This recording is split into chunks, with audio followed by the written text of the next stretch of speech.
redondo con una hendidura y de perfil es largo, entonces eso tiene una ventaja, porque frente a los vasitos capilares, a los capilares que son los vasitos más chiquitos que están acá en la yema de los dedos, en el óvulo de la oreja, en el talón del pie, ahí hay capilares muy pequeñitos que su diámetro de acá, jóvenes, es de 7 micras. En cambio, la aorta tiene como 2 centímetros de luz. Por ahí no hay problema con los glóbulos rojos, pero aquí, en estas partes donde hay capilares sanguíneos chiquitos de 7 micras, y si el glóbulo rojo mide 7.5 micras, ¿cómo pasa? ¿Cómo va a pasar? Y peor si a la sangre periférica, como en el caso de las leucemias, no se ve el glóbulo rojo anucleado, se van los glóbulos rojos con núcleo, el pronormoblasto, el normoblasto basófilo, que son grandes. ¿Cómo va a pasar por ahí? Si es que pasa, jóvenes, va a pasar rompiendo los capilares. Por eso que los pacientes con leucemia sangran, chisguetean por todo lado, porque no mandan células maduras, mandan en cantidad células inmaduras. Una leucemia por eritrocitos, por ejemplo, ¿qué van a llegar estos glóbulos rojos? Llegan los glóbulos rojos nucleados grandes, y al pasar por eso van rompiendo. Por eso que ellos sufren de hemorragias intravasculares. Pero en el caso de ustedes, no creo. Tendrán sus glóbulos rojos de perfil, van a pasar por estos vasitos sanguíneos. 7 micras, y el glóbulo rojo de frente mide 7.5 micras. Se acomoda el glóbulo rojo, pasa de perfil. Por eso dice, le confiere gran elasticidad, que le permite que circule por estos conductos sanguíneos cuyo diámetro es inferior al del glóbulo rojo. Al ser, dice, bicóncavo, puede hasta deformarse, se acomoda para pasar por estos conductos, ¿ya? Mira, vamos a suponer que este es un glóbulo rojo pequeñito, de perfil va a pasar normalmente, pero este que tenga 7.5 micras se acomoda, por eso dice elasticidad, se deforma y todo para pasar, ¿ya? Por esa forma que tiene. Ahora miren esto, jovencito. Le proporciona mayor resistencia mecánica y osmótica. Dice, si fueran esféricos, jóvenes, miren, ¿no? ¿Qué pasaría? Siempre hay agua alrededor, hay suero, plasma, hay agua, que puede, dice que si fuera redondo como una pelotita, puede ingresar el agua porque el glóbulo rojo necesita agua. Es más hemoglobina y agua un glóbulo rojo. Entonces, puede ingresar el agua acá, y como es redondo, rápido se hincha, aumenta de tamaño, y después, ¿qué pasa? Estalla. Ya estalla. Se hemoliza. Cuando ustedes han hecho su hematocrito y su suero no estaba medio rojizo, ¿por qué? Porque no es porque ahí entra agua, sino porque han movido mucho y los han roto los glóbulos. Y ha salido la hemoglobina. Y por eso se hace control de calidad. Cuando hay eso hay que repetir la prueba. Pero en este caso puede darse este caso de anemias esferocíticas que tienen como una esfera entre el agua. Ese es el problema de esa anemia. Porque entre el agua, si tenemos glóbulos rojos como unas pelotitas, entre el agua se hinchan, se convierten en macrocitos y luego igual estallan. ¿Y cómo no va a venir luego la anemia? Anemia esferocítica se llama, porque hay un problema de membrana celular. Entonces, pero como el glóbulo rojo es así, con esta concavidad, puede entrar agua. Miren, a veces tomamos soluciones hipotónicas, o sea, no consume mucha sal, más agua, ¿no es cierto? Menos soluto, más agua. Entonces, hay pacientes, por ejemplo, que tienen problemas renales y no pueden tomar sal. Personas hipertensas no pueden comer alimentos salados. No sé si han escuchado ustedes eso, porque si no, va a haber problemas. Pero, por ejemplo, toman soluciones hipotónicas, líquidos con baja sal. Pero también hay un problemita, ¿no? El agua o sea, menos soluto, más solvente, esa agua empieza a ingresar al glóbulo rojo bicóncavo. Pero para que entre, como tiene esta concavidad, hasta que se hinche este glóbulo rojo, va a pasar más tiempo. Pero miren, va a entrar el agua, va a crecer, pero igual se va a romper ese glóbulo rojo, se va a hemolizar. Pero no va a ser tan rápido ese proceso como cuando el glóbulo rojo es redondo. Entra el agua, rápido lo hincha y estalla el glóbulo rojo. ¿No es cierto? En este caso, entra el agua y va a demorar todavía, como decir un globo que se infle, va a demorar, porque tiene más superficie por las concavidades. Entonces, de que estalla, puede estallar, pero va a demorar que cuando este glóbulo rojo fuera redondito. De ahí vienen pues las anemias, ¿no? Ahora también sería todo lo contrario. Si estoy frente a una solución hipertónica, hipotónica, ¿qué significa?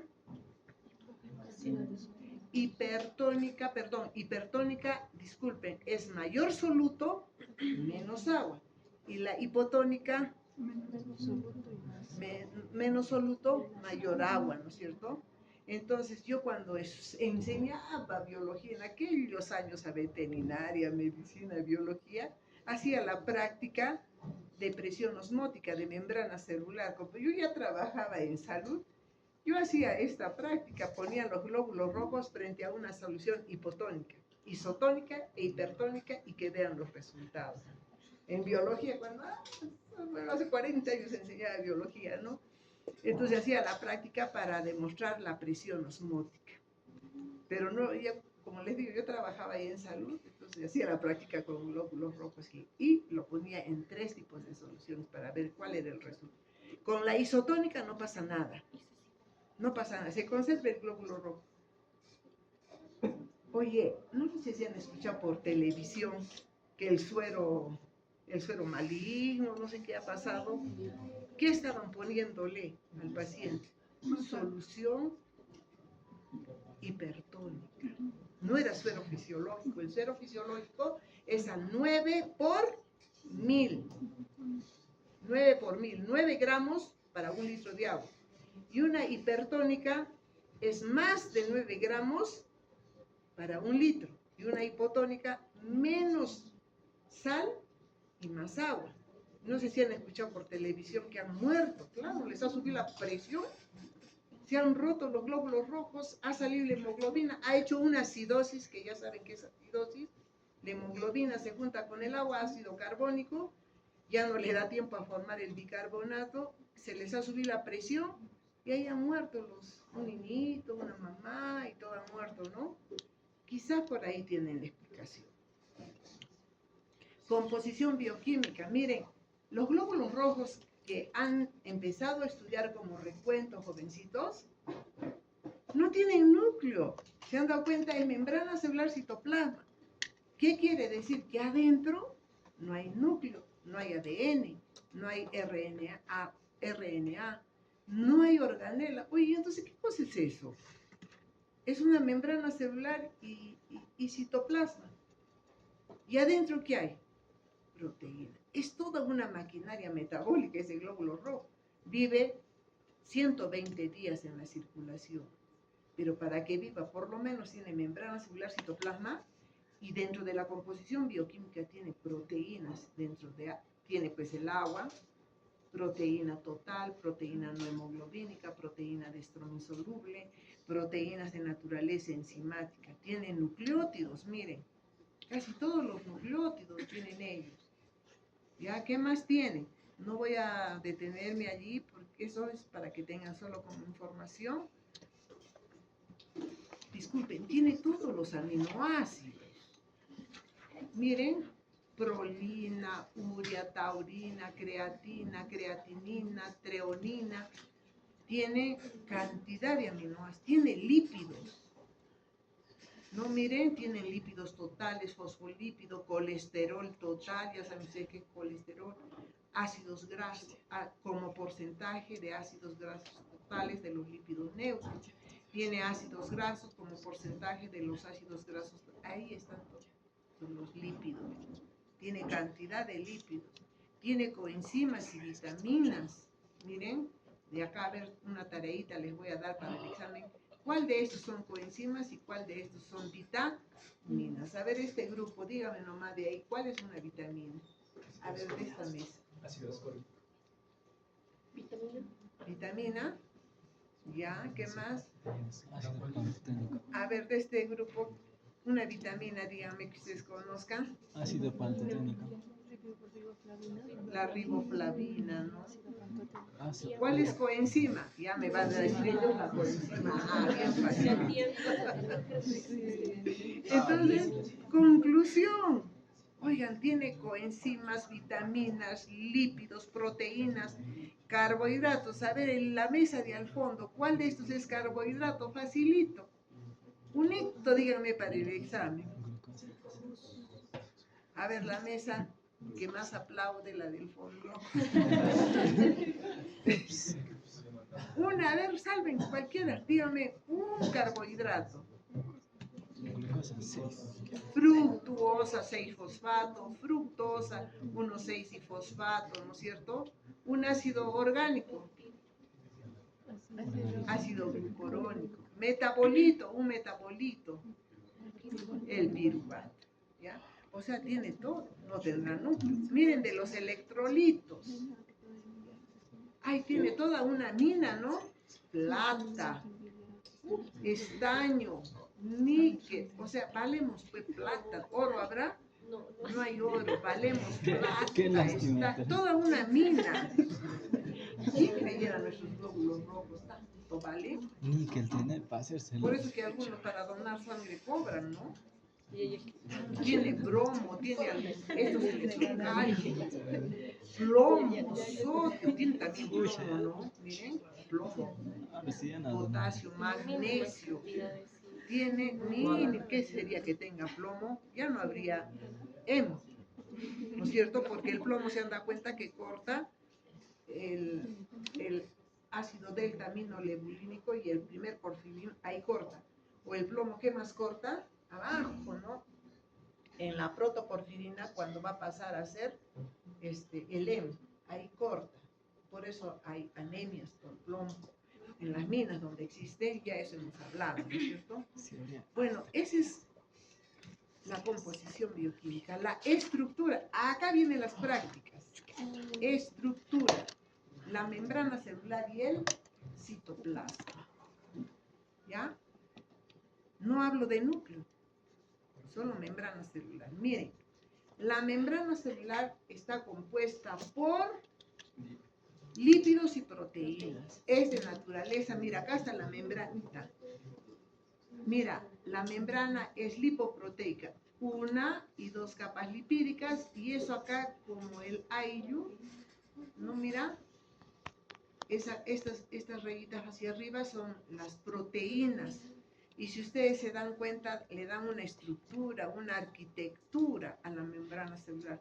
Cuando se pierde esa estructura, esa arquitectura, vienen los problemas de anemias también. ¿Ya? Ahora mire, entonces, en conclusión, esta membranita de naturaleza lipoproteica está compuesta por lípidos, estos rojitos, ¿no? Lípidos, dice, del 30 al 45% de la membrana celular tiene lípidos. Y esta capita del centro está compuesta por proteínas estructurales. Quiere decir proteínas que le dan estructura, que le dan arquitectura, que le dan ingeniería a esa membrana. 40-50%, casi mitad, ¿no? Pero también ustedes han estudiado en biología celular que es de naturaleza lipoproteica, pero también hay carbohidratos. Acá, en todo esto hay carbohidratos, ¿no? Mínimo de 7 al 15%. ¿Ya? Ahora acá en esta doble capa, 1, 2 doble capa, es de lípidos, pero particularmente ahí hay fosfolípidos, pero estabilizados por el colesterol. Acá va la parte clínica, miren, donde ustedes van a tener que aplicar en el campo clínico. Miren, suponiendo que este es el plasma, sueroplasma, y este es el citoplasma, ¿no es cierto? suponiendo que este fuera sueroplasma, por encima de esta capita de acá, de esta capa lipídica, se llama la cara externa. ¿Por qué es importante? Pregunta de examen. ¿Por qué es importante? Porque en esta capita adicional que no se ve acá, acá está, miren, presenta glucoproteínas que funcionan como receptores inmunológicos, esta es inmunohematología, que permiten la determinación del grupo sanguíneo y del factor RH. Entonces, ¿cómo no? Tienen que saber dónde se ubican esas proteínas, esas glucoproteínas que van a determinar el grupo sanguíneo y el RH que tienen ustedes, y ahí viene una práctica. En la cara externa del glóbulo rojo.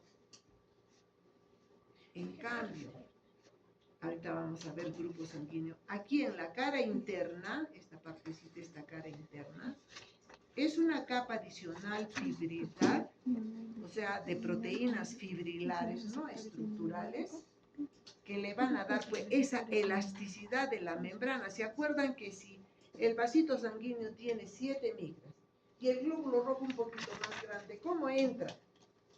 Se deforma, ¿no es cierto? Se hace plástico, elástico, gracias a esta cara interna que está acá abajo. Acá tiene proteínas fibrilares que van a permitir que se deforme el glóbulo rojo transitoriamente para pasar por un vasito que sea más pequeñito en diámetro que el glóbulo rojo. Gracias a eso es que se puede deformar.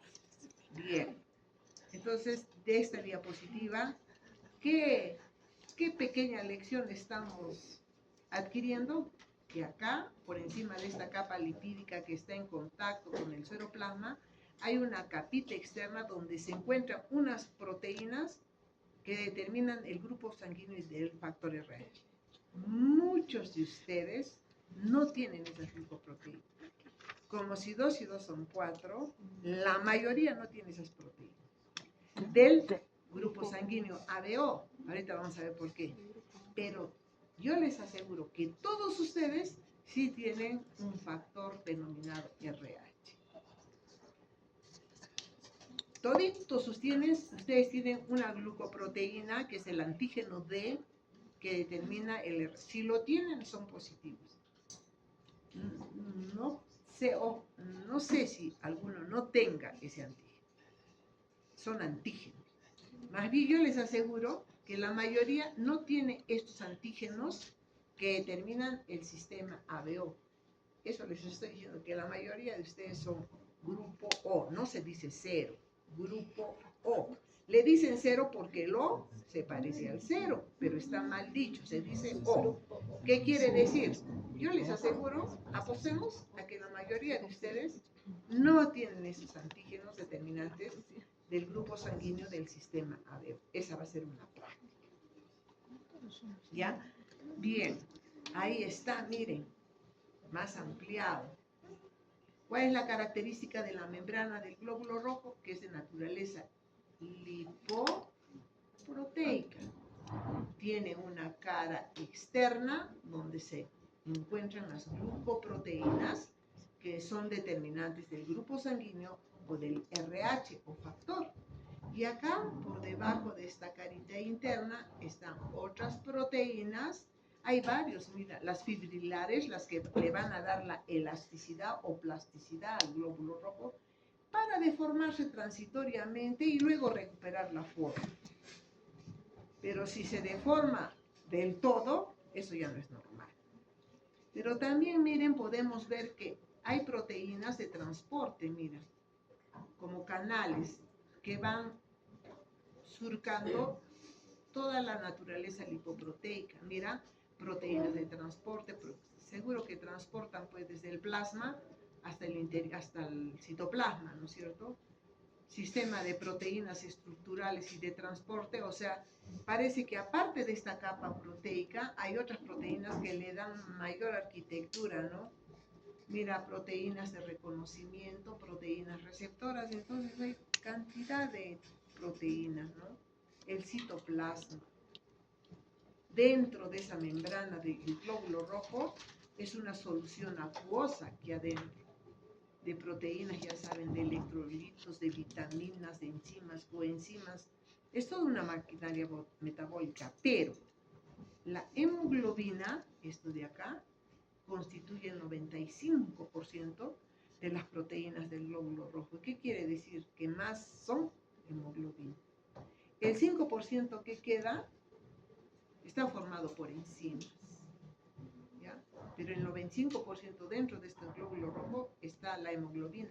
Por eso que hemos estudiado hemoglobina, ¿no? Tiene 2 cadenas beta y ustedes, ¿ah?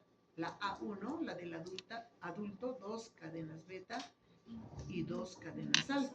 Y cada cadena se conecta con el grupo M o hemo. Mira, esto de cerecito son los grupos hemos o hemos. De ahí viene el nombre de hemoglobina, ¿ya? Pero yo les he explicado solo un hemo. Les he explicado la síntesis de una cadena, pero en realidad son 4 cadenas y 4 hemos. Por eso se dice que la hemoglobina está formado por 4 sistemas, ¿no? 2 cadenas alfa, 2 cadenas beta y 4 grupos hemos. Y en el grupo hemo está el hierro. Este hierro, si ustedes ahí, sus compañeritos me dicen, me ha caído sangre, he hecho este recuento de glóbulos rojos, este es más alto, este es más bajo, pero mire usted me ha hecho. A la vista, este está más oscuro y este está más clarito. A ojo de buen cubero, cierto, ¿no? A ojo de buen cubero, ¿quién le da el color? Las cadenas alfa, beta, el hemo, no, el hierro del hemo. Le dan ese color rojo a la sangre. Pero ya les he dicho que cuando están uniformemente distribuidos en una camarita de Neubauer, no se ve el color. Es verde y hialino transparente, o quizás hasta amarillitos han enfocado. Pero, ¿y por qué es roja pues la sangre? Porque están a monto. Hay millones de glóbulos rojos en nuestro sistema circulatorio. O sea, uno saladito de otro, pero ¿quién le da ese color rojo? El hierro. Por eso cuando se pierde hierro a través de las heces, ese color de las heces medio café dorado es por el hierro, que se pierde todos los días. Ahora entremos a otro puntito que es los grupos sanguíneos. Acá nos quisiéramos detener un poquitito, que es la membrana celular. Cuando vayan a hacer sus prácticas, van a ir a banco de sangre, las pruebas inmunohematológicas son estas. Grupos, me gustaría que esta clase la dé el doctor Javier Solís, que lo han contratado, es que es jefe de banco de sangre, el altaz, ¿por qué? No, sino que le han dado otros cursos, bueno, lo que queda, pues, ¿no? Pero, y estaba reclamando, ayer, ¿por qué no enseña hematología? ¿Por qué no enseña inmunohematología? ¿O por qué no enseña serología, inmunoserología? Debería hacerlo, lo podríamos invitar, ¿no? Para que los pueda llevar inclusive a banco de sangre. Un ratito, porque van a hacer su internado ustedes de banco de sangre. Ahí lo van a tener al doctor Javier. ¿Ya? Él ha sido así como ustedes acá sentadito, flaquito, me acuerdo como Jean-Pierre, así flaquito. Una pitita larga. Así igualito era Javier Solís, así. De repente lo más ya bueno.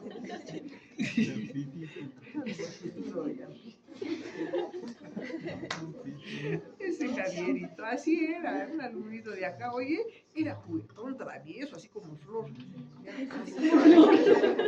hablador, así era Javier. Hoy de repente, hasta en sus estudios se descuidaba a veces, ahora jefe de banco de sangre. Está en primer lugar ese banco de sangre a nivel del sur en control de calidad. Y son sus angelitos así como ese así nomás es. Ni siquiera es de este tamaño. Pero a nivel del sur, ya con la doctora Vicky lo dejaron en primer lugar a nivel del sur, en calidad, porque el banco de sangre tiene que tener calidad. Miren, entonces miren, las pruebas inmunohematológicas es hemoglobina, hematocrito. Ahorita hay una campaña, yo no sabía. Ahorita están haciendo hemoglobina, hematocrito, de donación, ¿no? Pero tienen que hacerle ahí el grupo sanguíneo. Capaz están yendo, mis alumnitos, capaz están ahí, son sus alumnitos de la doctora, los que ya llevaron hematología. Pero ustedes recién están entrando al mundo de la hematología, ¿no? Mira, pero ahí en esos donantes se les hace la prueba del grupo sanguíneo y del RH. se les hace la prueba de hemoglobina y la prueba de hematocrito. ¿Ya? Porque tienen que tener ciertos requisitos, pero en este caso hablemos del grupo sanguíneo. Hay 30 sistemas de grupo sanguíneo, pero los más frecuentes en el laboratorio clínico es el sistema ABO y el sistema RH. ¿Ya? Mira, hace años se hacían así las transfusiones sanguíneas, mira, directo, de una persona a otra. Y quien creyera, eso ha regresado. ¿Qué? ¿Cómo? O sea, mira lo que ves ahí. Tú necesitabas sangre, yo te donaba, pero directo acá. Pero sin hacer prueba de compatibilidad y te morías. Si es Porque compatible, capaz no era sobrevivías. compatible y ya lo Bueno, matábamos en ups. vida. Ups, lo Pero siento. ahora con No todas eras las pruebas de compatible. compatibilidad, muerto, por eso moría. Luego nos ponían sangre de carnero, de oveja, de todo nos ¿De ponían. carnero? Sí, así que era. Yo quiero de morías. cóndor. A veces vivías, a veces morías. Yo quiero de Pero cóndor. hoy en día, jóvenes, se está haciendo hasta esto, ¿no? Por ejemplo, solo tu familiar, pero por ciertas características. Es un procedimiento. Mira, ¿para qué vamos a estudiar grupo sanguíneo? ¿Para qué van a estudiar? Ustedes, ¿por qué tienen que aprender a determinar grupo sanguíneo RH? Porque es tu segundo nombre y apellido. Yo soy A positivo. Mi nombre es A, mi apellido es positivo. Y eso nadie me va a borrar. Nadie va a borrar esa identificación. Eso falta averiguar. Pero ¿para qué más? Es mi nombre y apellido. Porque si por A o B yo tengo algún accidente, alguna acción traumática donde voy a perder grandes volúmenes de sangre, me tienen que hacer una transfusión sanguínea. ¿Ya? Habrán visto los accidentes de tránsito. En Lima, las explosiones, los asaltos, las No extorsiones, hablemos de esto. matan por un celular, agreden hasta por un celular y a veces los dejan sangrando. Pierden grandes volúmenes de sangre. ¿Y qué requiere esa persona? Una sangre, en otras palabras, sangre, bajo un mecanismo que se llama transfusión sanguínea. ¿Qué cosa es la transfusión sanguínea? Es un procedimiento común y seguro donde un paciente recibe sangre a través de una vía intravenosa, por eso deben saber canalizar vena. Ahorita están utilizando las agujas número 18, las más gruesas, porque se conecta acá y tiene que fluir 450 ml de sangre. No como ustedes toman 3, 4, 5 ml con una agujita verde. No, ahorita le están poniendo una aguja gruesa para que salga la sangre, colocada en uno de esos vasos sanguíneos. Antes hacían las transfusiones, quieran o no, en ciertos casos ha regresado. ¿Quién descubrió los grupos sanguíneos? En Viena en 1900 por Karl Landsteiner. ¿Carla? ¿Ya? Ah, Un médico. En 1900. A ver, su ¿Ya? básico. Steiner. Oye, ¿y qué hizo él? ¿Qué hizo él? Juntó a 5 o 6 médicos y mira, a esos médicos, 1, 2, 6, incluido él, se sacaron sangre y obtuvieron el plasma. Ya saben qué es plasma, ¿no es cierto? Es ese líquido que fluye, que flota en una sangre obtenida con anticoagulante, ¿no es cierto? Sacan, si ustedes todavía no han, ahora en la práctica, van a separar el plasma en un tubito así. Entonces, ¿qué hizo Landsteiner? Les tomó la muestra de sangre a estos médicos, incluido él, y obtuvo el plasma. ¿Ya? Sangre anticoagulada. Pero lo que quedó de sedimento fueron los glóbulos rojos, blancos y plaquetas. ¿Ya? Pero se quedó con los glóbulos rojos y empezó a hacer cruces de sangre. Miren, la sangre del plasma del doctor Storr cruzó con sus propios glóbulos rojos. Y la sangre, el plasma del doctor Storr cruzó con los glóbulos rojos del segundo médico, del tercero, del cuarto, del quinto y del mismo doctor Landsteiner. Y así hizo varias pruebas, miren. La sangre del otro doctor cruzó con primero, segundo, lo juntó nada más, plasma y sangre. Y mira, ¿qué resulta? Combinaron su plasma con la sangre de su compañero. Cruzaron el plasma con la sangre de su compañero. Así. Y él vio ciertas reacciones. Mira, ¿qué se llaman esas reacciones? Acá, los glóbulos rojos permanecieron así como han observado en el conteo de glóbulos rojos separaditos. ¿Ya?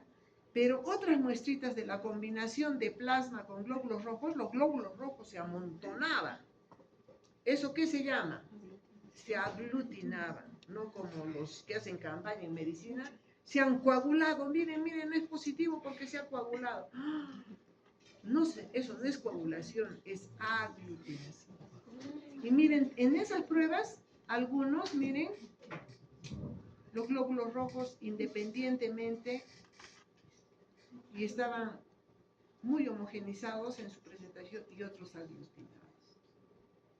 De ahí, el doctor Carl empieza a decir, ¿por qué hay esa diferencia de resultados? ¿Por qué en algunos se aglutina la sangre al enfrentar plasma con glóbulos rojos? ¿Y por qué en algunos casos no? Y ahí vino el descubrimiento de los grupos sanguíneos. Él dijo que acá puede haber anticuerpos. Y los glóbulos rojos en su membrana celular, en la cara externa, pueden existir antígenos. Y si este anticuerpo es homólogo al antígeno de esta membrana celular del glóbulo rojo, se van a aglutinar.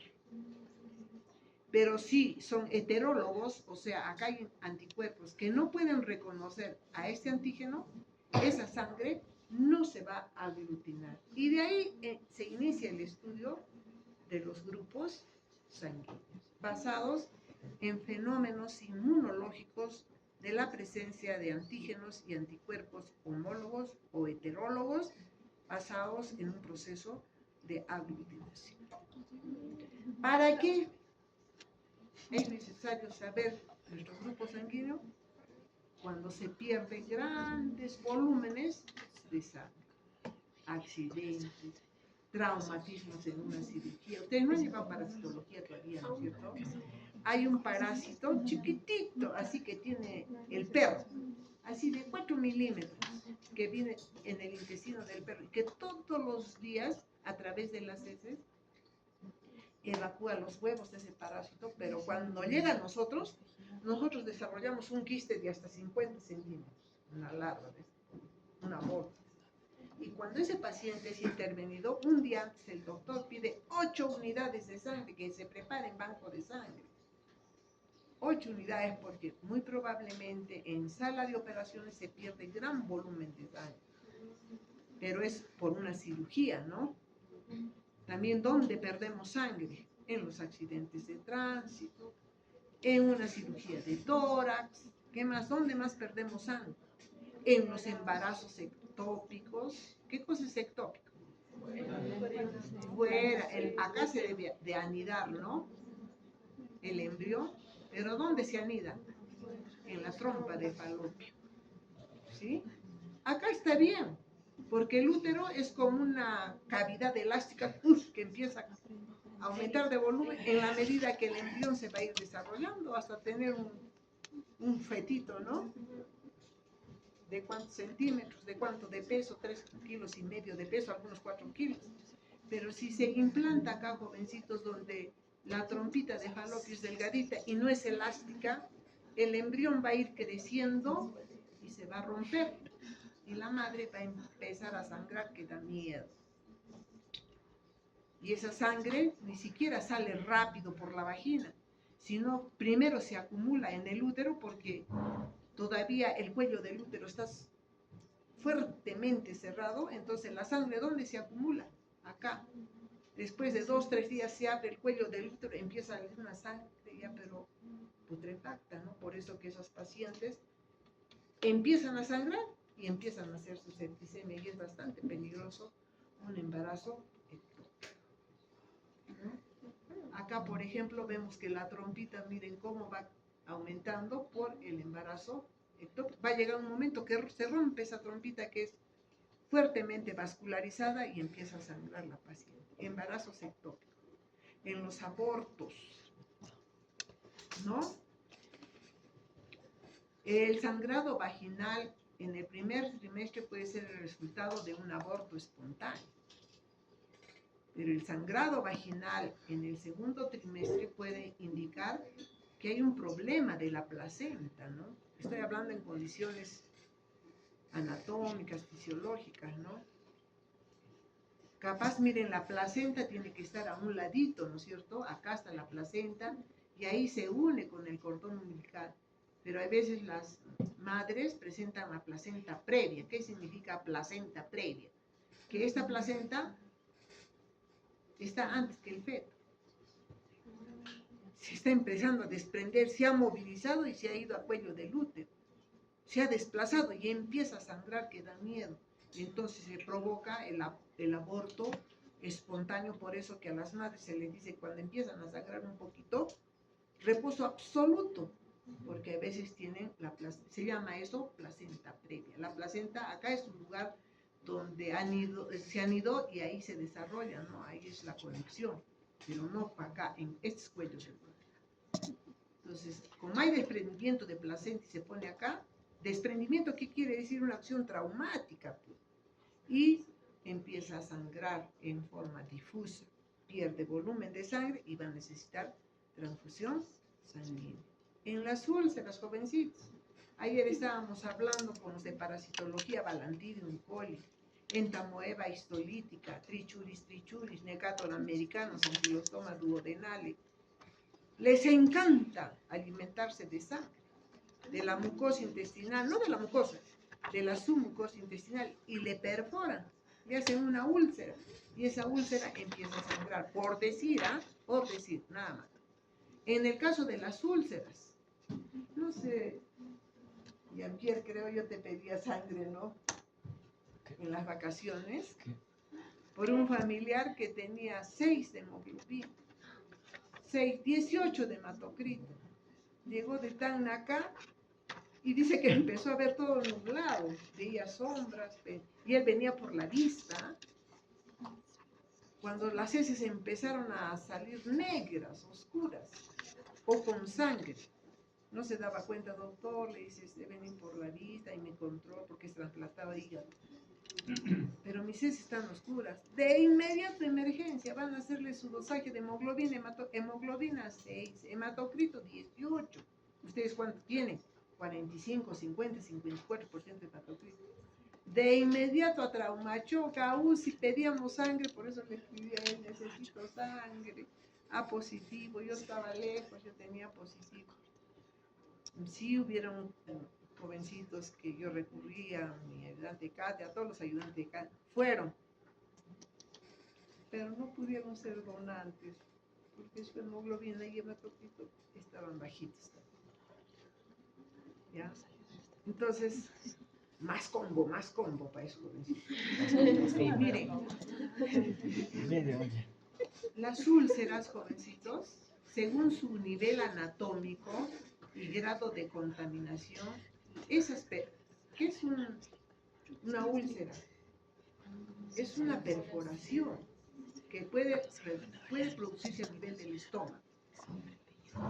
Mira, después del estómago viene el duodeno, más de 12 dedos el tamaño, así puntitos.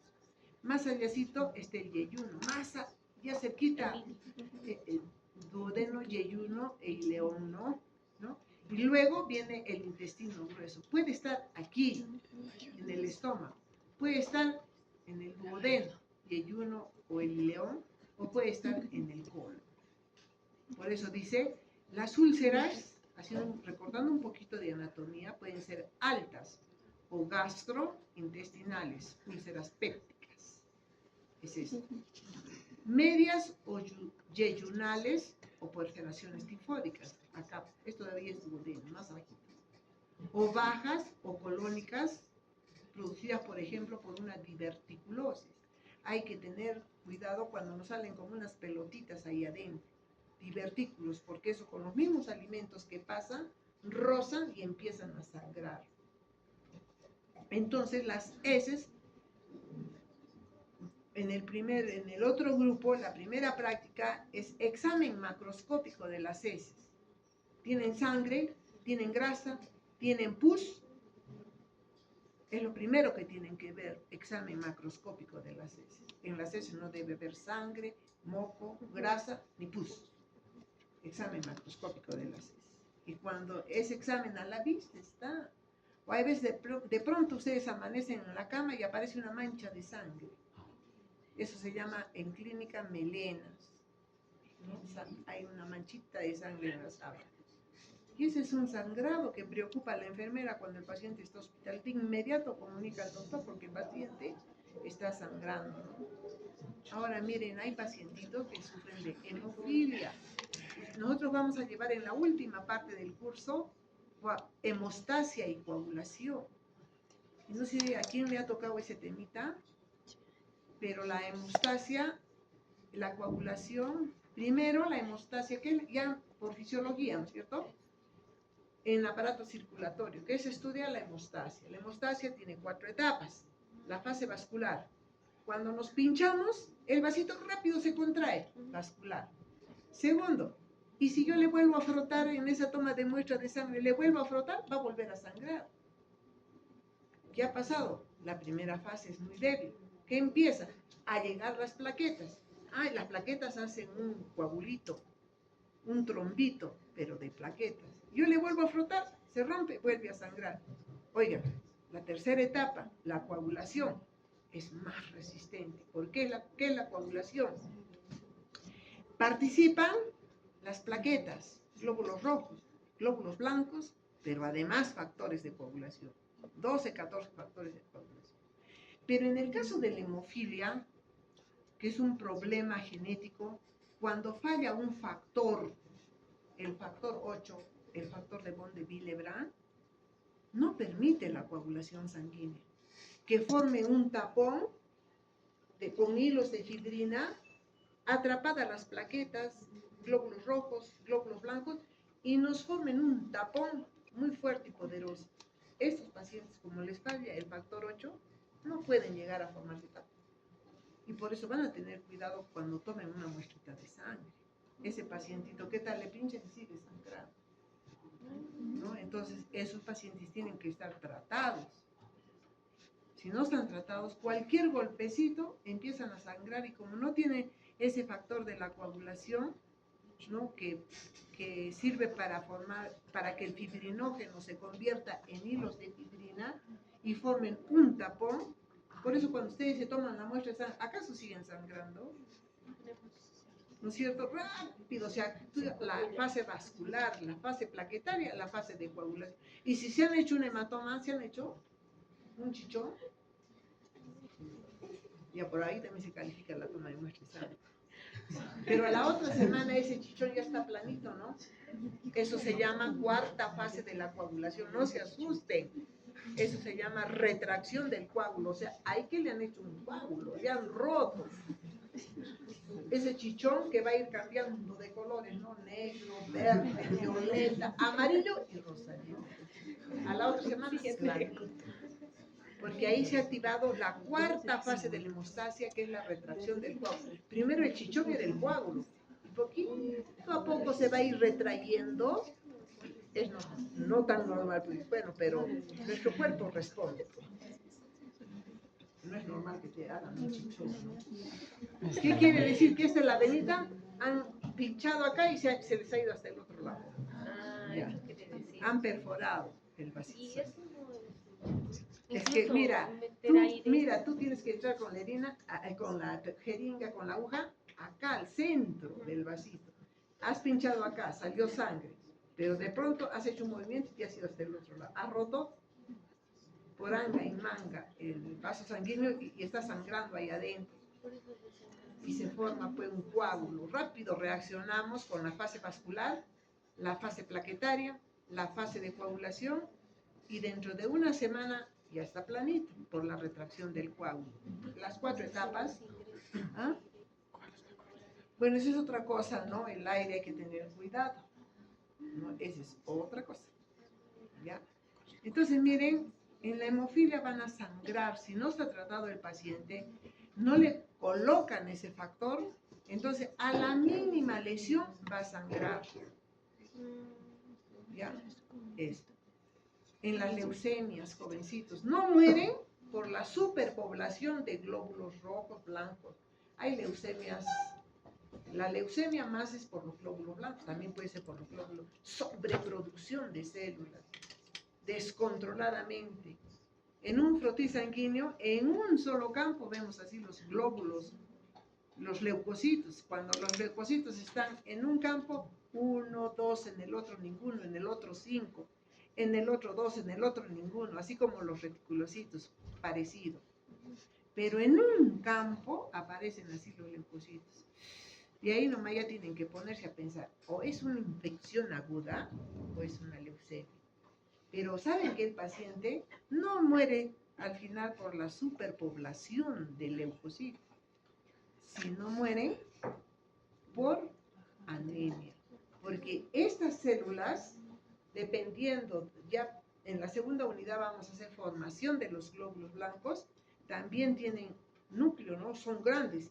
Y por el proceso van a formar un leucocito de 15 micras, el doble del glóbulo rojo, 18 micras, el más grande. Pero las células que están en la médula ósea tienen 30 micras. Imagínense que se pasen células tan grandes a sangre periférica, van a ir rompiendo los vasos sanguíneos. Y esos pacientes terminan con hemoglobina baja, hematocrito bajo, recuento de glóbulo blanco, porque hacen sus hemorragias intravasculares. Yo he visto pacientes con 3 de hemoglobina, pero esa capita blanca que les he hecho, la capa flojística, así de menos de medio centímetro, ¿no? Una capita por encima de la capa de glóbulo rojo, cuando hemos hecho hematocrito, una tirita así de glóbulo blanco, ¿no? Una capa blanca, en estos pacientes se sube a 2-3 centímetros. Cantado ahí, un proceso infeccioso agudo o una leucemia. No puede ser más de medio centímetro, esa capita finita de glóbulo blanco. ¿Y por qué las leucemias? Porque lo que va a sangre periférica son células madres, granulonas, y van a ir rompiendo los vasitos sanguíneos. Ahí el paciente va a sangrar y va a necesitar de transfusiones sanguíneas, por eso hay que saber el grupo sanguíneo y el RH. Miren, ¿cuál es el porcentaje? Ahora vayamos ahí están las razones y otras más que pueden existir para hacer una transfusión de sangre, para que les coloquen sangre a ustedes, ¿ya? Entonces, miren, la distribución de hay como 30 grupos sanguíneos. Uno es el sistema ABO. Por ejemplo, en los caucásicos, ¿cuál es el grupo? Hay varios tipos de O, ¿no es cierto? Grupos sanguíneos del sistema ABO. ¿Se acuerdan de esto? De esos grupos sanguíneos.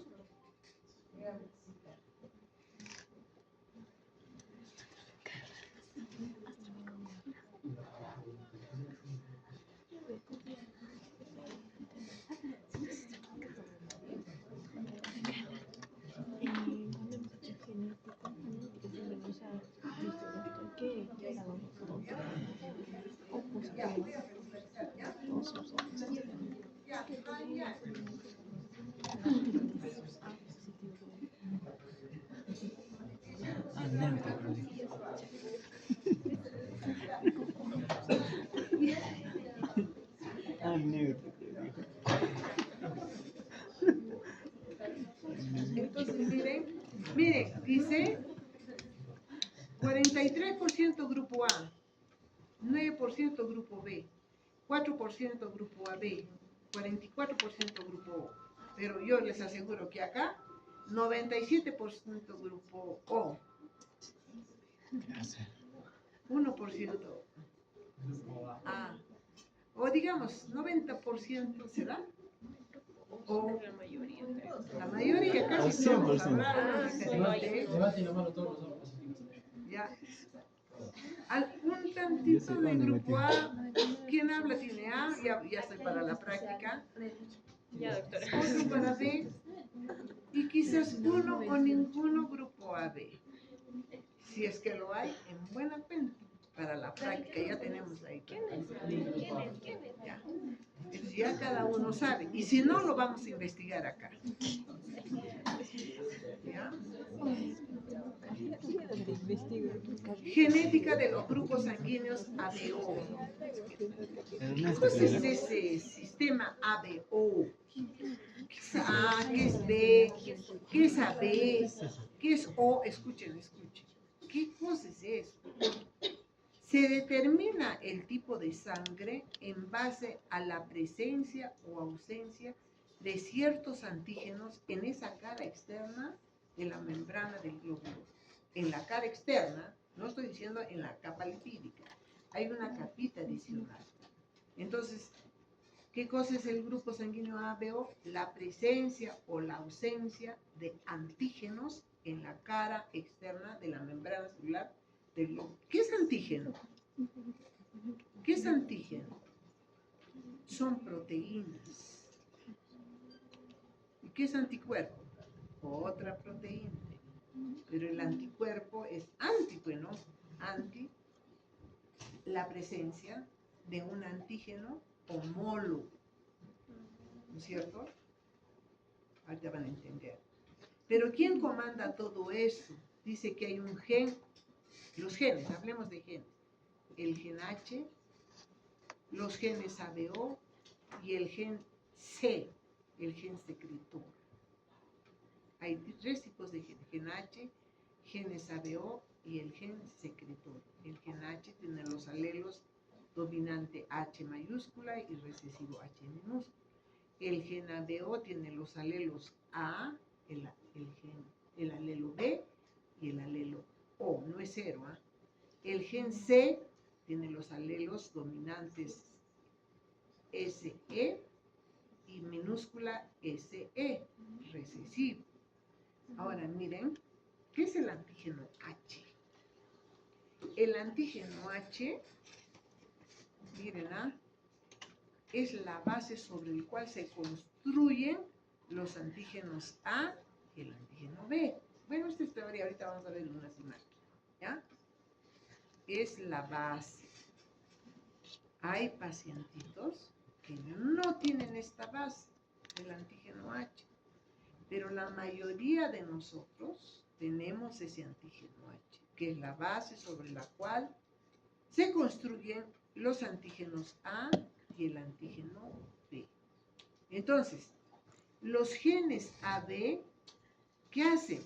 Codificar enzimas que agreguen un azúcar al antígeno H, porque el antígeno H es la base sobre la cual se construye el antígeno A y el antígeno. Pero no se van a construir así nomás, necesitan una enzima. Ahora dice, los azúcares inmunodominantes están presentes en los extremos de las cadenas y confieren especificidad del antígeno AB. Acá está, miren, el glóbulo rojo, ¿no es cierto? Y este glóbulo rojo tiene una sustancia precursora. Aquí está la sustancia precursora, ¿no? Que tiene, ¿qué cosa tiene? Galactosa, glucosa, ¿no es cierto? Y acetilglucosamina, ¿ya? Y acá tiene una base, una ceramida. Eso constituye la sustancia precursora que está constituido por proteínas y lípidos y se forma en una cadena de oligosacáridos. Esa es la estructura básica, que se llama sustancia precursora. ¿Hasta ahí está claro? El glóbulo rojo, por eso en la cara externa, tiene esa cadena que se llama sustancia precursora. ¿De qué es esa sustancia? De galactosa, de glucosa y, glucosa y acetilglucosamina. ¿Ya? Esa es una sustancia que la tenemos todos. ¿Ya? Entonces, el gen H o el antígeno H, por ejemplo, va a codificar para esta base, ¿no? Esta sustancia precursora. El antígeno H va a codificar una enzima que se llama la 1,2-fucosiltransferasa, ya, el gen H, ¿no? Va a codificar y va a permitir esa enzima que a esta sustancia precursora se le agregue un azúcar, y ese azúcar se llama fucosa. Al azúcar terminal, este es el azúcar terminal de esta sustancia precursora. ¿Está claro? O sea, todos nuestros glóbulos rojos tienen que tener una sustancia. Miren, hay un grupo sanguíneo medio raro, que les voy a decir después, que no tienen esa sustancia precursora. Yo les aseguro que todos ustedes sí tienen esa sustancia precursora. Pero el antígeno H va a codificar esa enzima y va a recoger a una fucosa y la va a llevar a unirse a esta cadena de oligosacáridos. Cuando se junta esta fucosa a esta cadena, a esta sustancia precursora, a ello se le llama grupo O. No es cero, ¿ah? Le dicen algunos cero porque se escribe. Cero significaría que no tenga esta sustancia precursora. Pero sí tiene. Y además de ello, miren, o sea, por eso se dice que es la base para la construcción del sistema ABO. Pero el gen H, que hace traer a la enzima, no traer la enzima, está allí y va a unir esta fucosa. Eso tienen la mayoría de ustedes. ¿Ya? El grupo O. Yo les voy a preguntar, oye, ¿por qué eres grupo O? Porque en mis glóbulos rojos tengo una sustancia precursora constituida por galactosa, glucosa y acetilglucosamina, pero además tengo una enzima que se ha agregado a esta cadena que se llama la 1,2-fucosiltransferasa, que une a esta base, a esta cadena, y se llama, ¿qué se llama? Fucosa. Esa es la característica de la mayoría de ustedes. Cuando vayan a hacer su internado, tienen que hablar pues con propiedad, tienen que demostrar su capacidad, tienen que demostrar su competencia. No le tengan miedo a los tecnólogos. Ya se les ha demostrado en un examen de ser 16 promedio, los biólogos, ellos eran 7. Sí, chicos, tanto. ¿Y en las 12? Ya, nos vamos a quedar ahí ya. Entonces ya saben, ¿ah? Van a explicar así. Yo tengo grupo sanguíneo porque en la cara externa de la membrana celular tengo una sustancia precursora con la 1,2-fucosiltransferasa que ha recogido la fucosa y que ha unido. Por eso soy grupo O, no es cero, ¿ah? No es cero. Bueno, ese reloj está mal. Ya, bueno, ¿hasta cuándo nos vemos? Hasta el jueves la práctica y la siguiente semana solo es examen. ¿Cómo? Solo es examen. No